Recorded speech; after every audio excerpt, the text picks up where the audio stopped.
ಬೆಂಗಳೂರಿನ ಗೋವಿಂದರಾಜನಗರದಲ್ಲಿ ಗ್ಯಾಸ್ ಗೀಸರ್ಗೆ ತಾಯಿ ಮಗು ಇಬ್ಬರು ಬಲಿಯಾಗಿದ್ದಾರೆ. ಗೋವಿಂದರಾಜನಗರದ ಪಂಚಶೀಲಾ ನಗರದಲ್ಲಿ ನಡೆದಿರುವಂತಹ ದುರ್ಘಟನೆ. 26 ವರ್ಷದ ಚಾಂದಿನಿ, 4 ವರ್ಷದ ಯುವಿ ಇಬ್ಬರು ಸಾವನ್ನಪ್ಪಿದ್ದಾರೆ.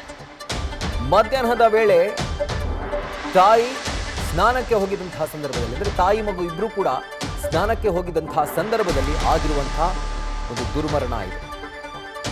ಗ್ಯಾಸ್ ಲೀಕ್ ಆಗಿದೆ. ತಾಯಿ ಮಗು ಅಸ್ವಸ್ಥರಾಗಿದ್ದಾರೆ. ವಿಕ್ಟೋರಿಯಾ ಆಸ್ಪತ್ರೆಯಲ್ಲಿ ಚಿಕಿತ್ಸೆ ಫಲಿಸದೆ ಸಾವನ್ನಪ್ಪಿದ್ದಾರೆ. ತಕ್ಷಣವೇ ಅವ್ರನ್ನ ಆಸ್ಪತ್ರೆಗೆ ರವಾನೆ ಮಾಡಲಾಯಿತು.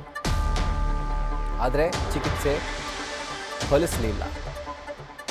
ಒಂದು ಕಡೆ ತಾಯಿ ಮಗು ಪ್ರಾಣ ಕಳ್ಕೊಂಡಿದ್ರೆ, ಮತ್ತೊಂದು ಕಡೆಯಲ್ಲಿ ಪತಿರಾಯ ಕಿರಣ್ ಕಂಗಾಲಾಗಿದ್ದಾರೆ.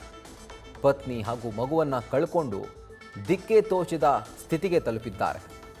ಗ್ಯಾಸ್ ಗೀಸರ್ಗಳು ತುಂಬಾನೇ ಡೇಂಜರ್. ಎಸ್ಪೆಷಲಿ ಯಾವೆಲ್ಲ ಬಾತ್ರೂಮ್ಗಳಲ್ಲಿ ವೆಂಟಿಲೇಷನ್ ಇರೋದಿಲ್ವೋ ಆ ಒಂದು ಬಾತ್ರೂಮ್ಗಳಲ್ಲಿ ಗೀಸರ್ಗಳೇ most dangerous item, electronic item.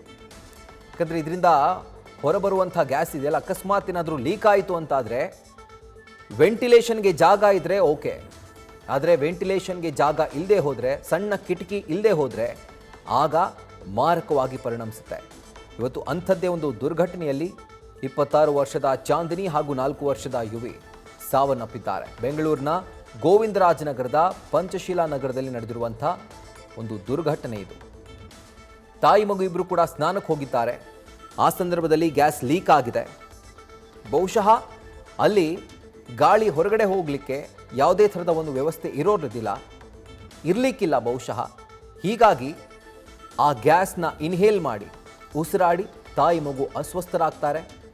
ತಕ್ಷಣವೇ ಇವ್ರನ್ನ ಆಸ್ಪತ್ರೆಗೆ ದಾಖಲು ಮಾಡಲಾಗುತ್ತೆ. ಆದರೆ ವಿಕ್ಟೋರಿಯಾ ಆಸ್ಪತ್ರೆಯಲ್ಲಿ ಚಿಕಿತ್ಸೆ ಫಲಕಾರಿಯಾಗದೆ ತಾಯಿ ಮಗು ಇಬ್ಬರು ಸಾವನ್ನಪ್ಪಿದ್ದಾರೆ.